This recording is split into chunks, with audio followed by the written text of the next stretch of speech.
سلام. تا حالا چیزی به اسم یک زندگی سالم شنیدین؟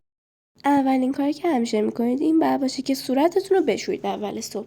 اولین کاری که میکنید اولین کاری که میکنید این باشه که صورتتون رو بشورید و روتین پوستتون رو انجام بدین. حالا چرا؟ چون که صورت از حالت پف کرده در میاد و سر حال میشه. دومین کارتون حتما آب خوردن باشه. دومین کارتون این باشه که حتما یه چند قلاب یا حداقل یک لیوان آب بخورید، چون که باعث میشه صدا نرم بشه و آب اصلا نباید یخ باشه، چون باعث میشه صدا یکم حالت خش‌دار بگیره و صداتون گرفته بشه.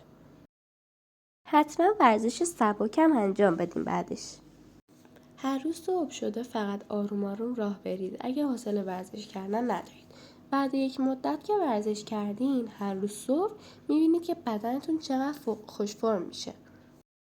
چهارمین کارتون اینه که حتما صبحونه بخورید.